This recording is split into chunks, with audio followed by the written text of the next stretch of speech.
Welcome to Inside. I'm Paul Allen, covering for Haslinda Amin, who's away on assignment. Coming up in the next hour, Asian stocks tracking gains from Wall Street while Bitcoin edges closer to $100,000. Traders assessing further escalation in Ukraine and the prospects of looser regulation under President Trump. We'll dig into how the Trump trades are playing out in markets and banking. Tribeca's Mgmt Liu joins us in just a moment, and later we'll hear exclusively from BNY CEO Robin Vince. Also ahead, Adani Group denies US allegations of bribery.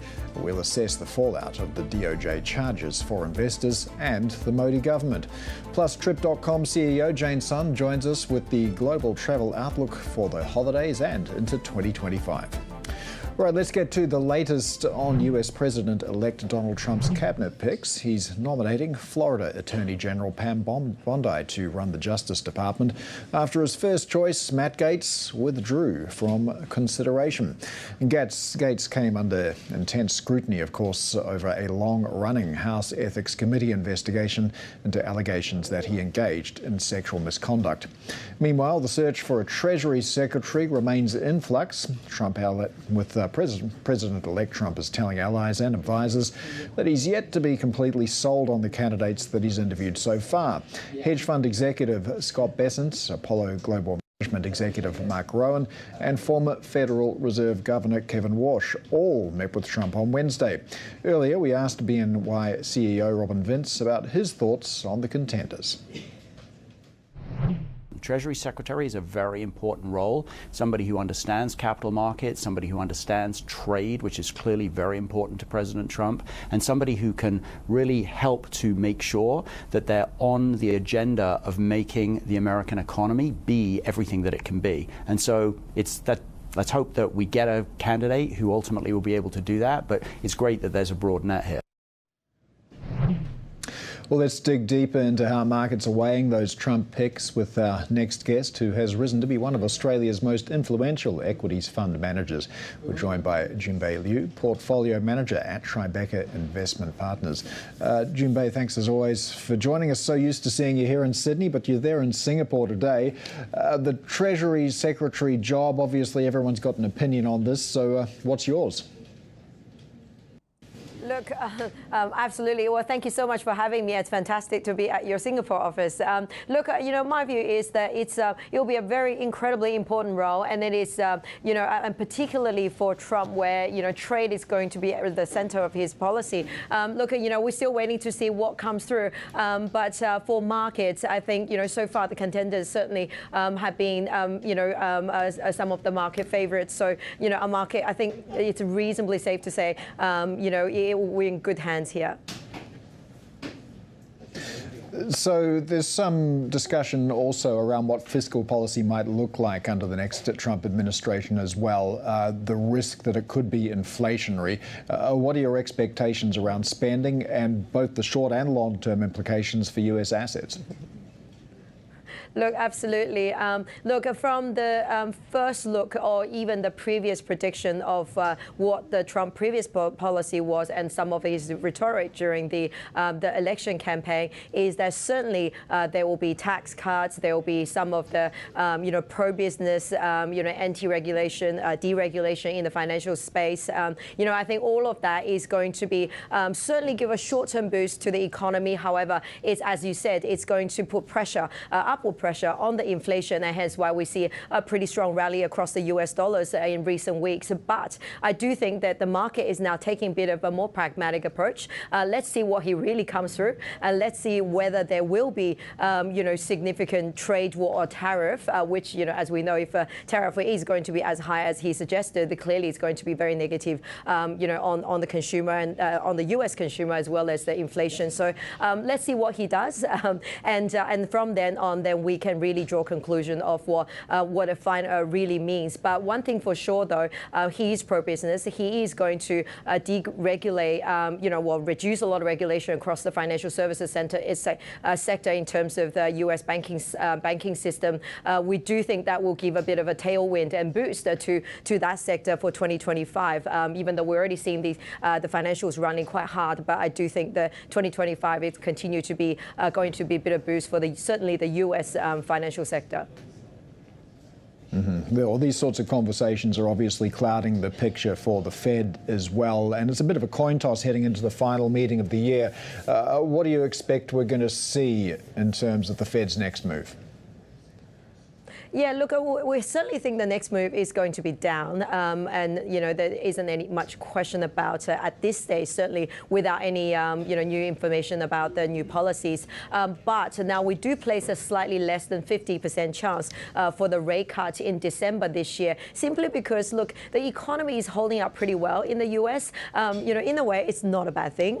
It's actually good to see the economy holding up okay, even though after so many interest rate increases and the consumer is still holding up well. But obviously the challenge is for the rate cut to be significant at the front end. So we do think it's less than 50% chance of rate cut for by December. But regardless, we know there will be more coming next year. But perhaps a little bit less than what the market has been expecting. We are seeing that probability playing out. That's one of our reasons for calling for some of the interest rate sensitive companies or interest rate the high interest rate beneficiaries to continue to hold on to their gains, into 2025, simply because that the rate cut perhaps will be a little bit slower, a little bit less than previously expected. Yeah, it's an interesting point you make when you say the US economy is in good shape, and it is. Normally when central banks start cutting rates, it's because an economy is struggling and needs support. So what's the logic behind easing here, particularly when inflation's looking sticky and could remain sticky? And with that in mind, do you think the scene's getting set here for a showdown in 2025 between the Fed and President-elect Trump? It certainly positions some risk for 2025 of what the policy direction is and then what the Fed is going to do. Clearly, they have voiced in the short term there's not much impact, but what's going to happen in 2025 is going to be very, very interesting. I do think, though, yes, economy is holding up well, but we are seeing quite a rapid slowdown in some of the areas that the Fed does look at in the last 6 months, if you like, and hence why we see the rate cut. And will take some bit of time to flow through, but I do think that it is heading the right direction. Central bank this time around certainly has displayed their their willingness to be to be ahead of the curve somewhat, to try and get in ahead before the economy get to a point where it's hard to turn back. So I think they're doing the right thing, and in the easing way, and working with what the stats might come through. Still going to be data dependent, but hopefully all the the slowdown we've seen in some of the core areas is going to continue.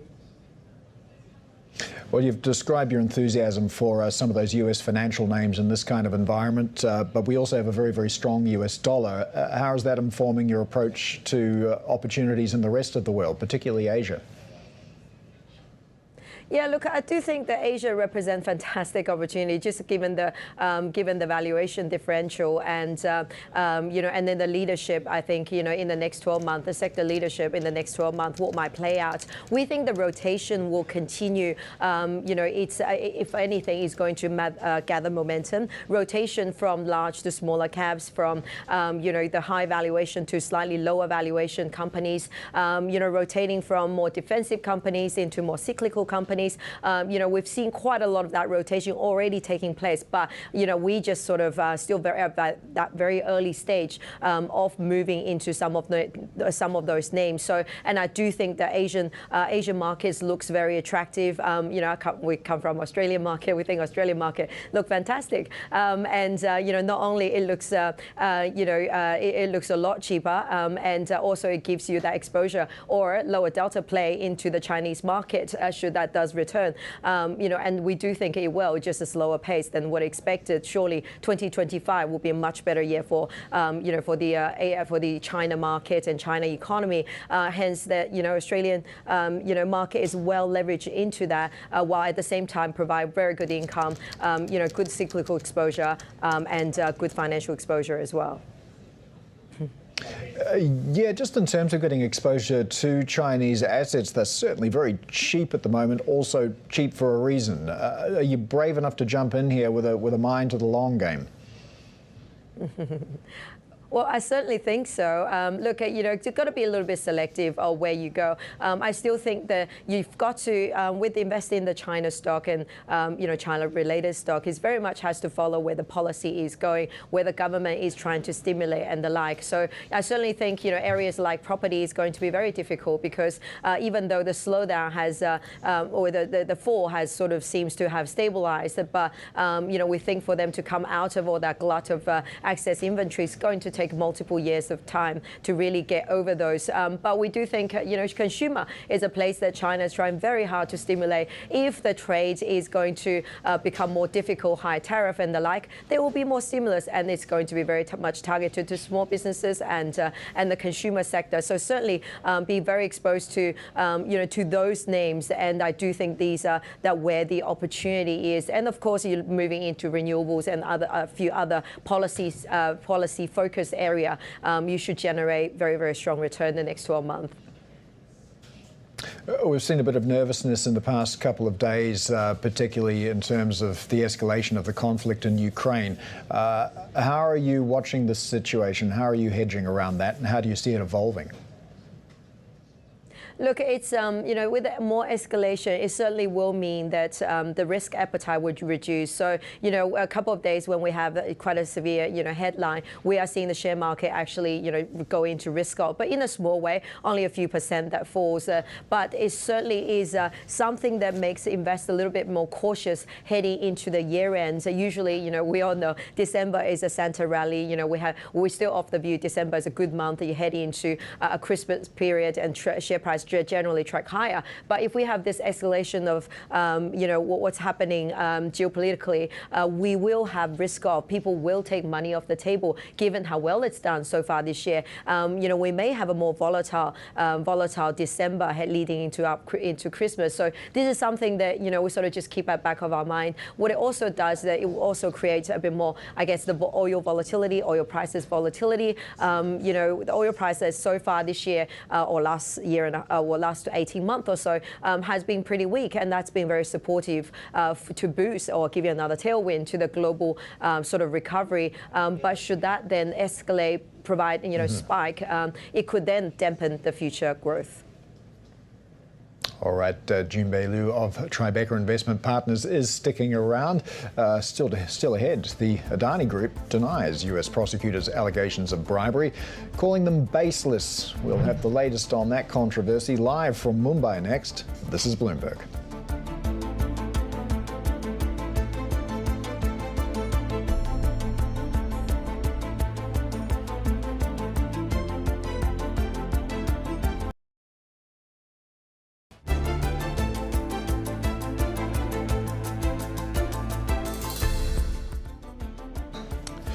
Got an alert for you here. We were just discussing, of course, who's going to be the next US Treasury Secretary. Well, the Wall Street Journal is reporting Kevin Warsh is among the front runners. He is one of the names that President-elect Trump is considering or floating to select as Treasury Secretary, and the understanding that he might go on from there to be nominated to lead the Federal Reserve when Jerome Powell's term as chair ends in 2026. So the Wall Street Journal reporting this, according to people familiar with the matter. Kevin Warsh, as background, he's a lawyer by training. He started his career in investment banking at Morgan Stanley in 1995. He was part of the George W. Bush administration as an economic aide in 2002, and he was a Fed governor in 2006. And at that time, he was the youngest person to be confirmed a seat on the bank's board. So a report there from the Wall Street Journal that Trump is considering Kevin Warsh as Treasury Secretary. Keyword there, considering. Let's move on. Adani Group's shares have lost nearly $27 billion in market value after an unprecedented bribery charge from US prosecutors. And that's wiped out about $15 billion from founder Gautam Adani's wealth. Bloomberg conglomerates media and telecom reporter PR Sanjay joins us now. So Sanjay, Adani describing these claims as baseless. What else are they saying, and what's the plan? So from Adani perspective, they're telling that there's no truth at all on these allegations, and that they're claiming it's baseless. And they are saying that they are complying to all available rules, and they will be, they're complying to all the rules and regulations of not just in the US but also in India also.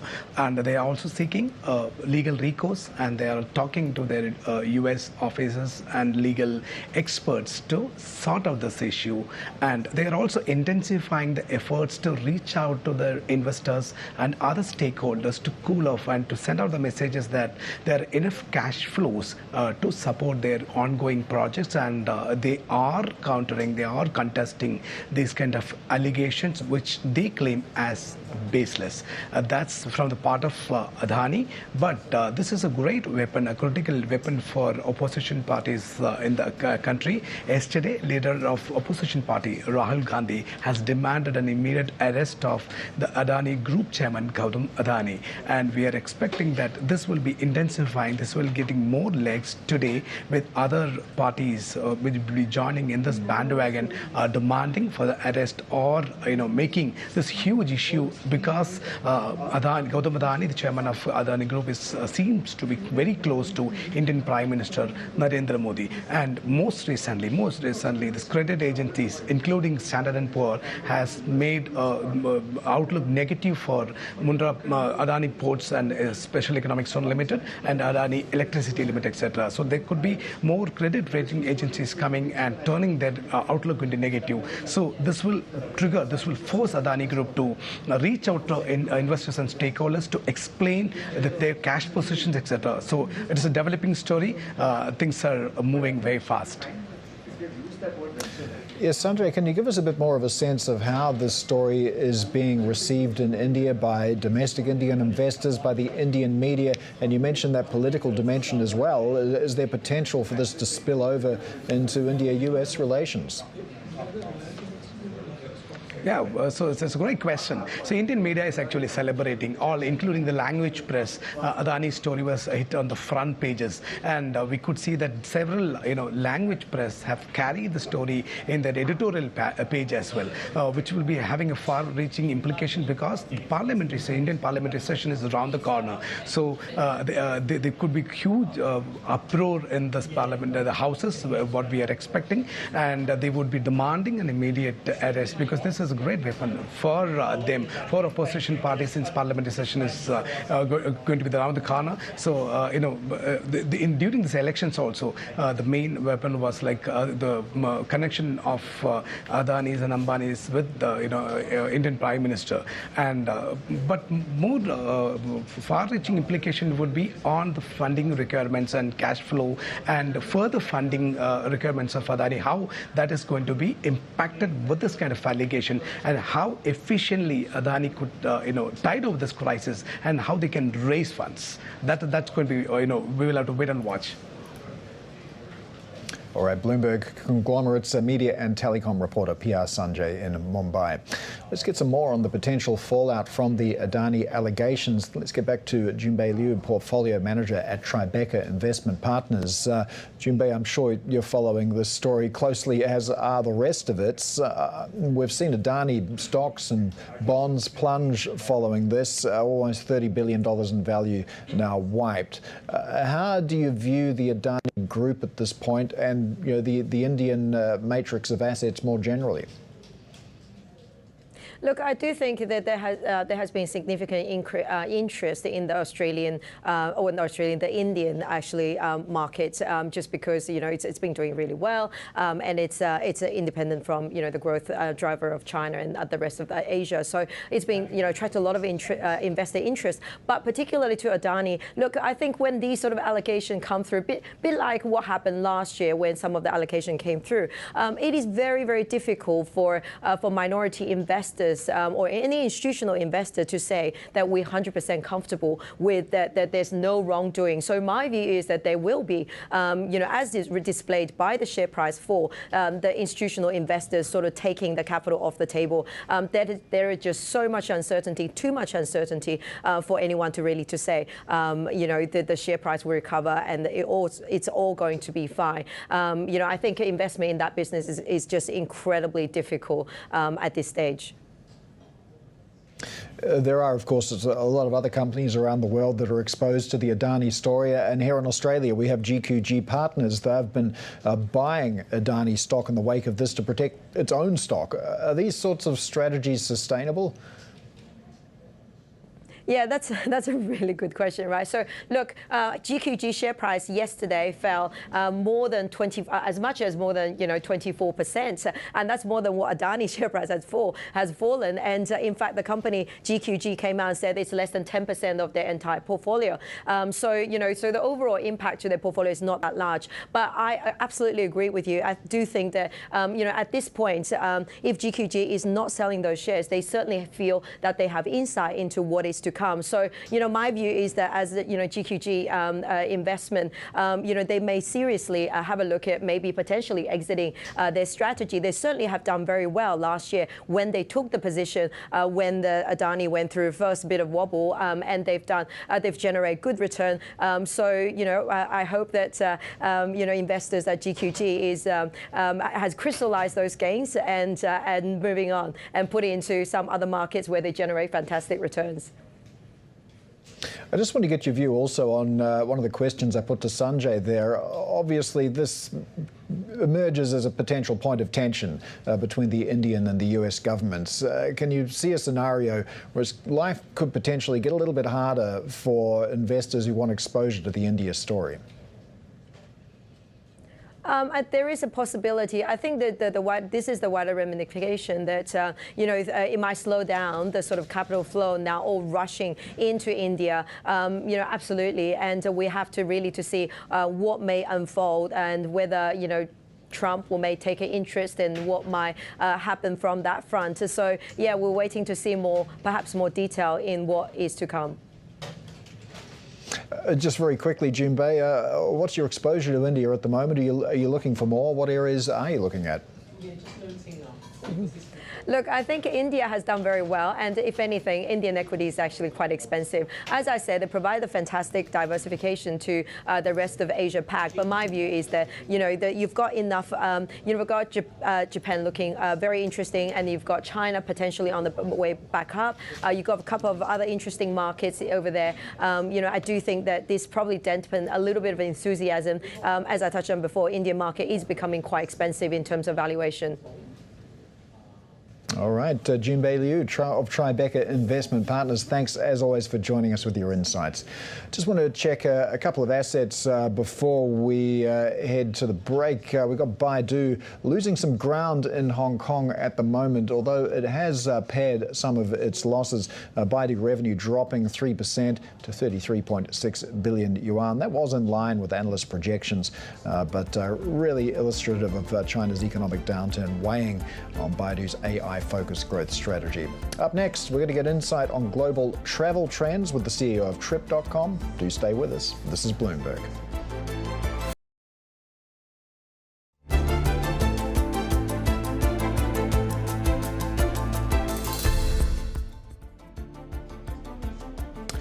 All right, let's take a look at how we are tracking on some of the major markets that we follow. It's a pretty positive day around the region. New Zealand powering ahead by more than 2%. Most markets in positive territory. Notable exception, though, mainland Chinese stocks are off. The CSI 300's down about 1%. The Hang Seng Index also lower by about 2/3%. We had some pretty underwhelming earnings, as I mentioned a moment ago, from Baidu, also Pinduoduo. Not really satisfying what what the market wanted to see. We've got the Nikkei in positive territory, better by 1%. The yen not really moving a great deal. We had CPI numbers out of Japan a little bit earlier on for the month of October. 2.3% was the read for core CPI. That was a beat. The expectation was for about 2.2%. We've got JGB's 10-year nearing a 13-year high. Let's get some insights now from our guests this week on the outlook for global travel demand. We're looking at a very strong European summer again.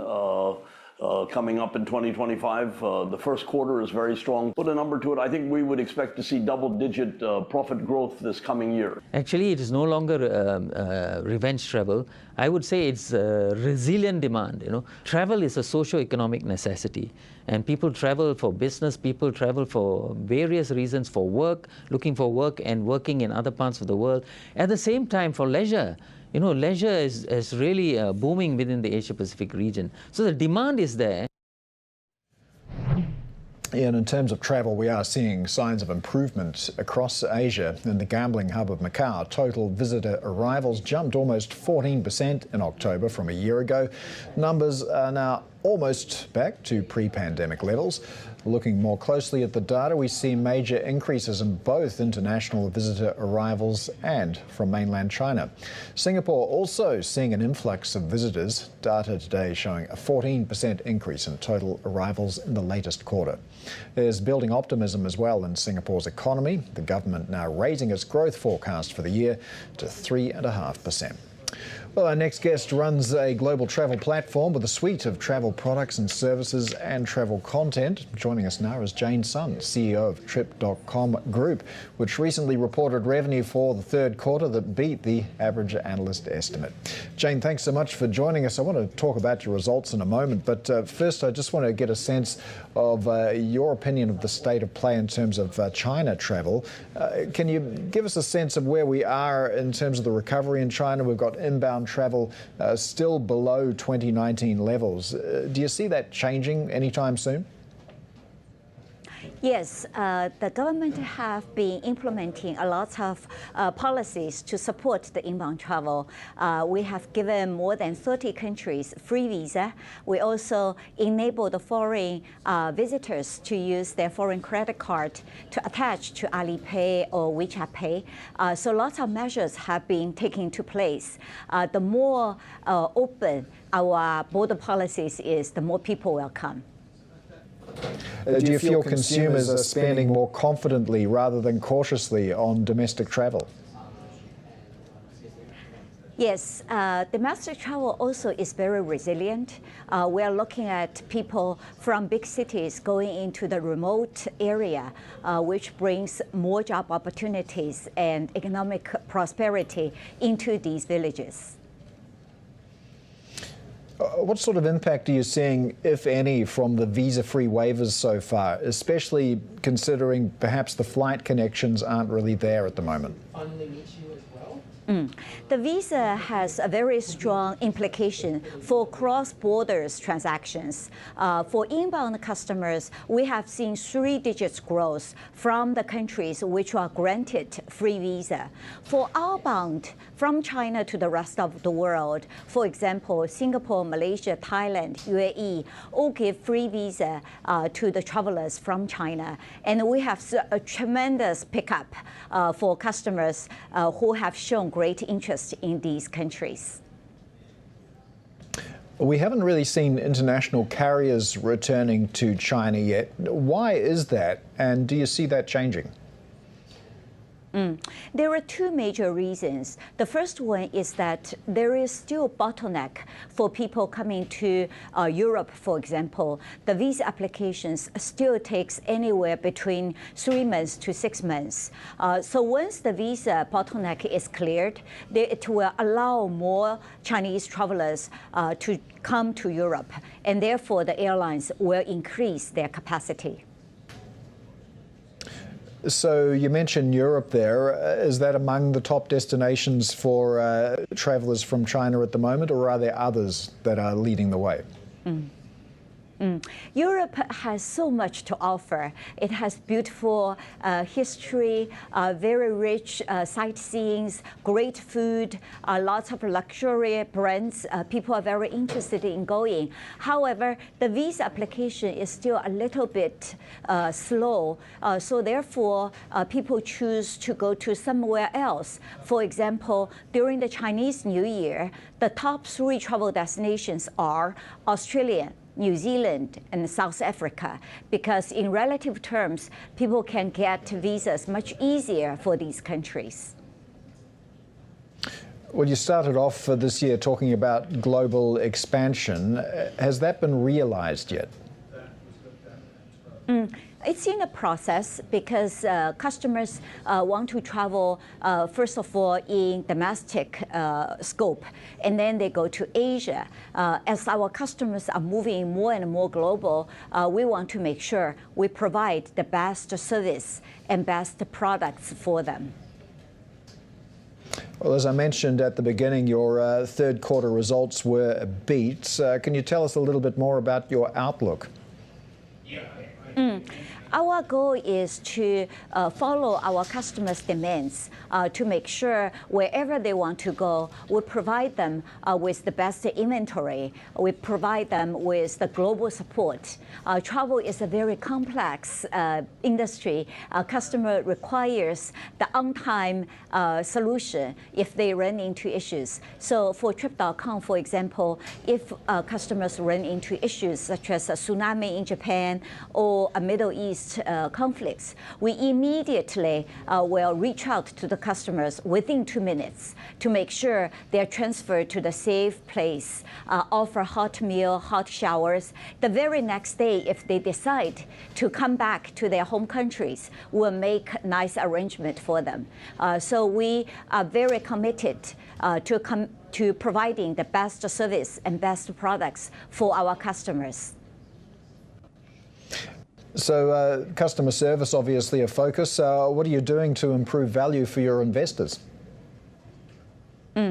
I think as long as we can grow our business, our philosophy has always been customer first, partner second, and Trip.com the third. If our customers are happy, if our partners are making more money, then our shareholder will get good results as a result. All right, Jane Sun, CEO of Trip.com Group, thank you so much for joining us today. Let's take a quick look at the Indian markets. Obviously, we'll be focusing pretty strongly on what's going to happen with Adani stocks as well. We've seen about $30 billion wiped from the value of that group. Adani dismissing those US allegations of bribery as baseless, incidentally. And with that in mind, we are setting up for a positive open. We've got most of the pre-market in positive territory. Well, all of it, in fact. The Sensex there better by 0.25%. So the market open getting underway in about 6 minutes. So let's take a look at Adani stocks as well. They have taken quite the battering. Adani Enterprises there at the top, off by 3.78%. Adani Energy, the worst hit there, down by 5.3%. So just to recap what's going on here, US prosecutors allege $250 million bribery scheme to win Indian solar energy contracts. So the Department of Justice investigating, and as I mentioned, the Adani Group saying that these allegations of bribery are baseless. Well, let's get some more on the Indian markets. Get over to Shweta Rajani, Senior Vice President and Mutual Funds Head at Anand Rathi Private Wealth Management. Thanks so much for joining us today, Shweta. I do want to talk about this situation with Adani right from the get-go. I know you can't really speak to the specifics of it, but what do you think the challenges might be for the wider equities market in India?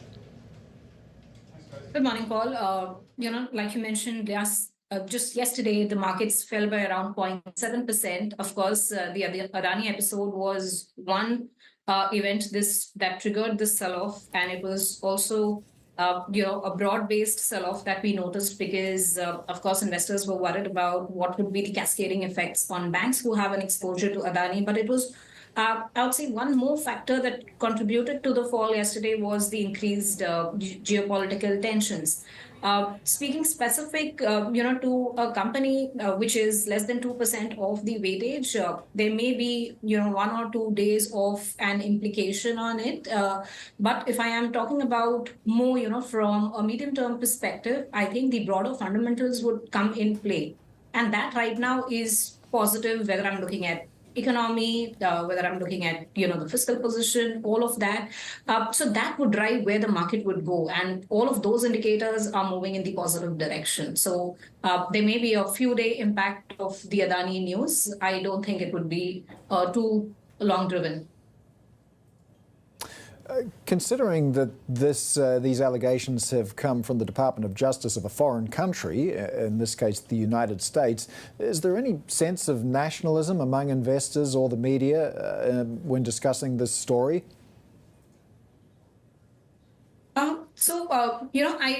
I really don't think it would, till at least there's more clarity that emerges, anyone would have a clear commentary on how things would play out. And like I said, from a market perspective, what really matters is, as a country, the fiscal governance has been intact and being closely controlled. The fiscal deficit is pretty much under control. The overall, if you look at the debt to GDP of the ratio, it's at 58%, much better than a lot of countries. And a lot of those macro key factors that one would look at when you're comparing, different economies, different stock markets, I think that would be a clear focus to give views rather than having just a company-specific commentary. Just in terms of the India picture more broadly, the narrative around the investing thesis in India is still obviously a very positive one. We also have the Reserve Bank of India showing a very a willingness to continue defending the rupee. We've heard from Aberdeen earlier, really likes the look of India for carry. What are your thoughts on this? Do you expect to see some more foreign investment pouring in despite what's going on with Adani? Yes. So, if I look at the forex position for India, we are, there's a good forex reserve. Of course, the rupees, the RBI is supporting wherever they can in terms of the rupee movement. But what we've seen is, looking at the interest rate differentials, looking at, over a longer picture, the currency sees a routine depreciation over a longer time period, which has been in the range of 3.5%. Going forward, it may be slightly on the lower side because the economy is far stronger today as compared to what it was, few years back.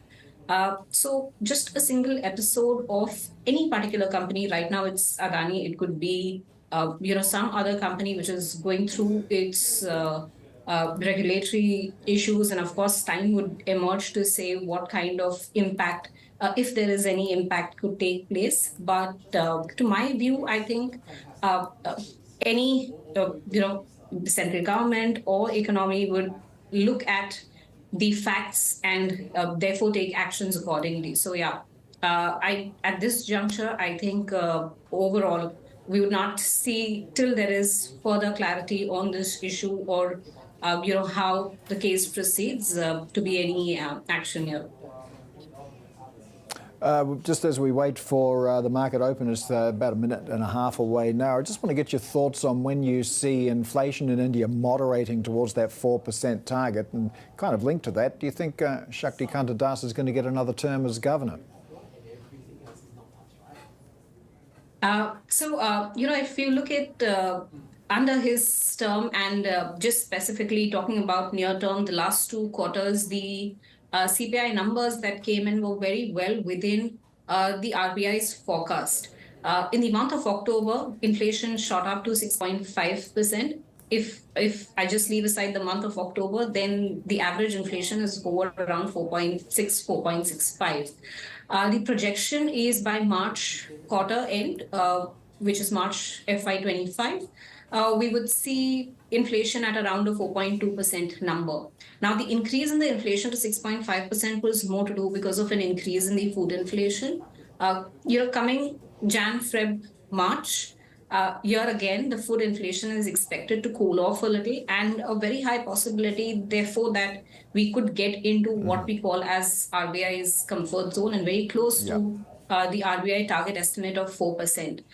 So given the way, the central bank governor and the team has, very well kept a balance between the various monetary policies they've come across, Shweta, both in terms of growth and inflation, yes. Hold that thought for a moment. We do have the markets opening in India just now, and, the pre-market was pretty much on the mark. We are seeing all of the major indexes rising at the moment. The Sensex better by 0.25%, the Nifty Back Index better by 1/3%. Some of those indexes turning a little bit flat, though, the Nifty 100 now. Here's the interesting part.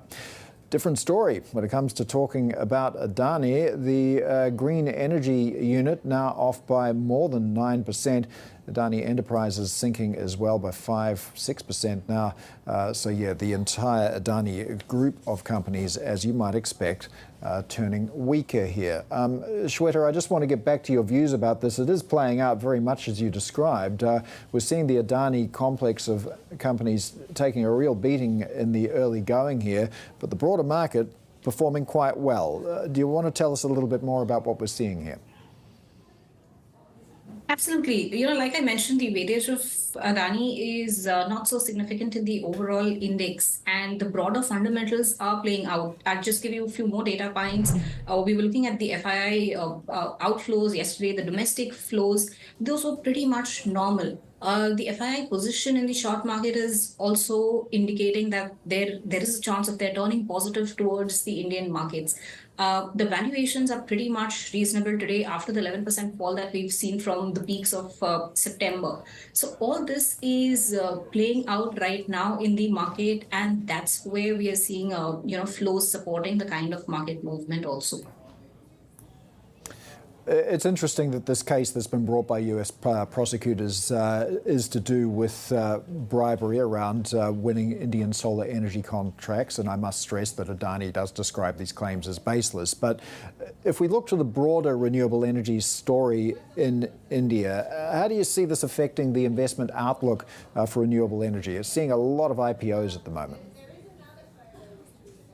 Right. We're seeing a lot of IPOs coming in, and I think the last 2 years we've seen the maximum number of IPOs coming. There's a lot of focus on renewable energy. Even if we look at the government budget, and the allocation that's gone towards this segment is I would say significant. So there is a focus here, and while Adani is one of it, there are many such companies which are coming in. The amount of capex that's happening in this segment is, I would say, huge. Just one episode of Adani, I don't think would deter either, the Indian investments or foreign investments in this space, because each project has its own merit and would be looked at it independently. So, while Adani may have a reputation issue and they could have an implication for some time, the other companies, clearly, I don't see a reason for them to get impacted at this juncture. All right, Shweta Rajani, Senior Vice President and Mutual Funds Head of Anand Rathi Private Wealth Management. Thank you so much for joining us. We have plenty more to come. This is Bloomberg.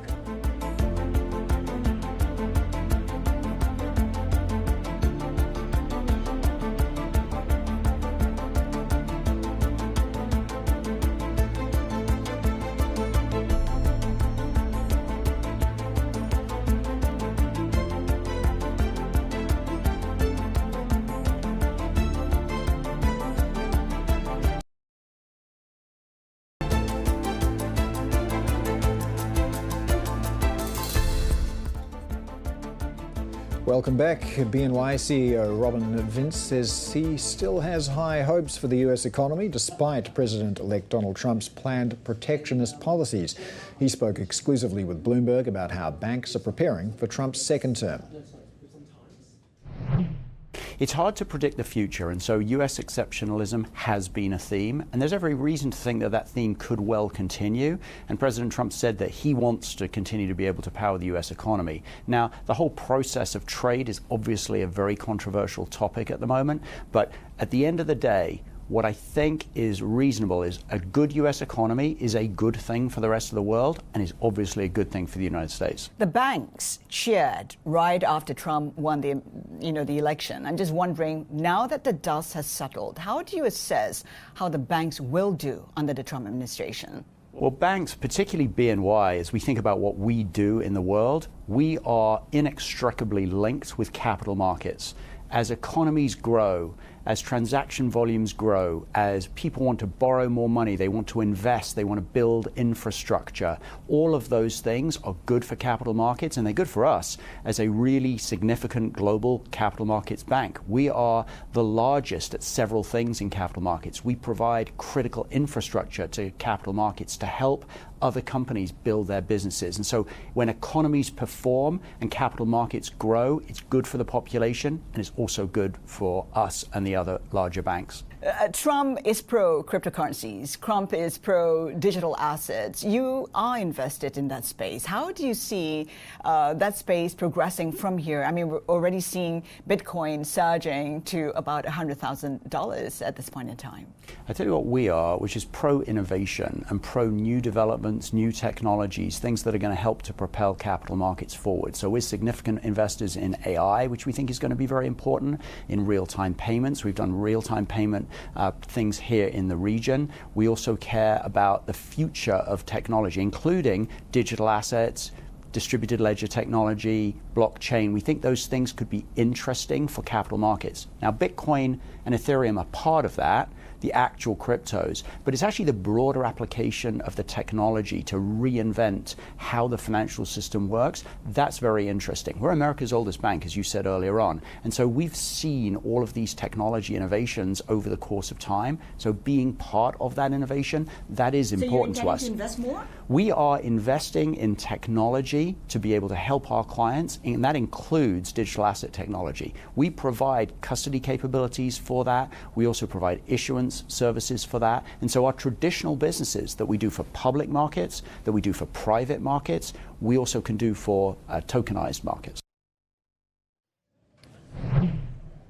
That's BNY CEO Robin Vince speaking exclusively with our colleague Haslinda Amin. All right, let's check in on cryptocurrencies, namely Bitcoin. It's getting ever closer to that 100,000 level, just over $1,000 away from that now. We've seen crypto market as a whole gaining about $1 trillion since the re-election of Donald Trump. A dozen US ETFs investing in Bitcoin, attracting a net inflow of about $6 billion. Latest development, well, we've heard Gary Gensler, SEC chair, is planning to step down on January the 20th.